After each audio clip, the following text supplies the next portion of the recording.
এই বছরের 14 ফেব্রুয়ারি আমি আর সিরিল গোয়াতে কাটিয়েছি। তো সেই দিন সকাল থেকে আমরা হোমস্টেতেই ছিলাম, হোমস্টেতেই রান্না করে খেয়েছিলাম। আর বিকেলবেলা যেহেতু প্ল্যান ছিল তাই জন্য সকালবেলাটা আর কোথাও বেরোয়নি। সন্ধেবেলা আমরা গেছিলাম বেতালবাতিম বিচে, আর যেটা খুবই সুন্দর। আমাদের হোটেল থেকে প্রায় 20 মিনিটস মতো ছিল, মানে সাউথ গোয়াতেই।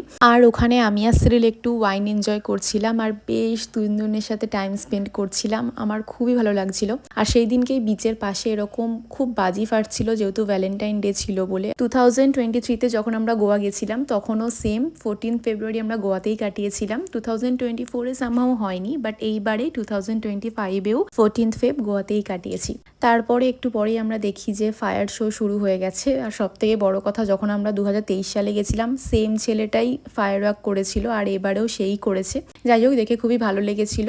তারপরে আমরা একটু টাইম স্পেন্ড করে হোটেলের দিকে রওনা দিয়েছিলাম, কারণ খুবই রাত হয়ে যাচ্ছিল। আর এই যে গোয়ার রাস্তা আমি জীবনে ভুলবো না। গোয়ার একটা আলাদাই ভাইব আছে, সেটা হয়তো আমি এটা বলে এক্সপ্রেস করতে পারবো না। যাই হোক, সেদিনকে রাত্রেবেলা আমরা হোটেলে পৌঁছে গেছিলাম। তার পরের দিনকে মানে 15 ফেব্রুয়ারি আমরা গেছিলাম পাঞ্জিমে, কারণ আমি আগের বার পাঞ্জিমে গিয়ে যার কাছ থেকে হেয়ার ব্রেডস করিয়েছিলাম, তো এবারেও আমার তার কাছ থেকেই করানোর ইচ্ছা ছিল। তো গিয়ে দেখি যে উনি আমাকে এসে বলছে যে হেয়ার ব্রেডস করবে। তো যাই হোক, আমি তারপর বললাম যে হ্যাঁ, তোমার কাছ থেকেই করাবো, কারণ আগের বার আমি তোমার কাছ থেকেই করিয়েছি। তো হেয়ার ব্রেডস করানোর পর আমরা গেছিলাম নর্থ গোয়াতে। সেই সব ক্লিপ আমি কিচ্ছু নিইনি, আর মানে আমি নিতে ভুলে গেছি আর কি।